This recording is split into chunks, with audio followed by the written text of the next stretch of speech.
तो अगर प्रीलिम्स का पेपर टफ है, सबके लिए टफ है। अगर कॉर्नर से क्वेश्चन पूछे गए part of the exam, prelims में भी है, मेंस में भी है, एंड यूपीएससी इंटरव्यू में तो सबसे ज्यादा है।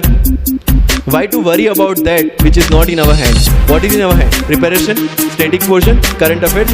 Give your 100% to that. That paper pattern change होगी. That will not make that impact जितना आप उसको दिमाग से लेंगे.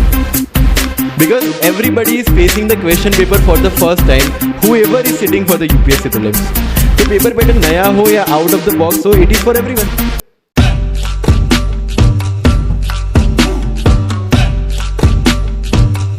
जब सिलेबस चेंज हुआ तो 13 से 15 तक प्रीलियम का पैटर्न अलग था और 17-18 में पैटर्न अलग था। तो सर आपका जो अटेम्प्ट है दोनों भी वो 17 और 18 के हैं, तो आपने पहले इसका अटेम्प्ट ना देते हुए ये दोनों से कोप अप कैसे किया प्रीलिम्स? मतलब सडन चेंज था पैटर्न में, तो और आपने दोनों भी प्रीलिम्स क्लियर किए हैं, तो सर प्रीलिम्स के ऊपर थोड़ा सा एनलाइटन कीजिए। Thank you. 16 और 17 का 17 और 18 का प्रीलिम्स का पेपर पैटर्न अलग था, लेकिन वन थिंग इज दैट कि वो सबके लिए अलग था। जो 4 साल से प्रिपरेशन करी है उनके लिए भी और जो फर्स्ट टाइमर है उनके लिए भी। So you have to make one thing very clear कि जो अनसर्टेनिटी है that is part of UPSC, it's unpredictable public service commission. तो अगर इफ यू हैव नोटिस्ड 17 का मेंस का पैटर्न भी अलग था compare to 16। So this is just to give you level playing field. UPSC का ये चीज़ है कि it will always equal the opportunity for everyone.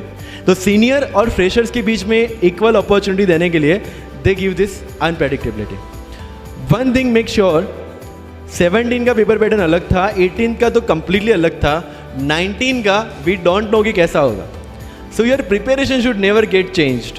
आपका जो ट्रैक है जिसमें आप स्टेटिक की प्रिपरेशन कर रहे हैं और करंट अफेयर्स की प्रिपरेशन कर रहे हैं, जिस हिसाब से कर रहे हैं, follow the same, because everybody is doing the same and whatever the change will be there in UPSC will be equal for all.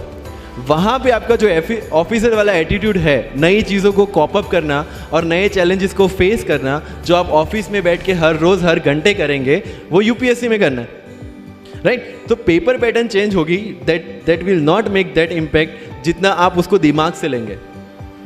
Because everybody is facing the question paper for the first time, whoever is sitting for the UPSC prelims. तो paper pattern नया हो या out of the box हो, it is for everyone. जैसे for example mains में question पूछा गया था decolonisation of Malay peninsula. People got frustrated कि इतना कॉर्नर क्वेश्चन क्यों पूछा गया। आई वॉज हैप्पी कि कॉर्नर है, किसी को भी नहीं आता होगा, so relatively I am safe. UPSC is all relative, तो अगर प्रीलिम्स का पेपर टफ है, सबके लिए टफ है। अगर कॉर्नर से क्वेश्चन पूछे गए, सबके लिए पूछे गए। So you should never worry about what UPSC will bring on your table. You should only worry about how much you want to eat from that, right? So unpredictably is part of the exam. Prelims में भी है, mains में भी है, and UPSC interview में तो सबसे ज्यादा है। Why to worry about that which is not in our hand? What is in our hand? Preparation, static portion, current affairs. Give your 100% to that. That's all. Clear? Yeah. Thank you.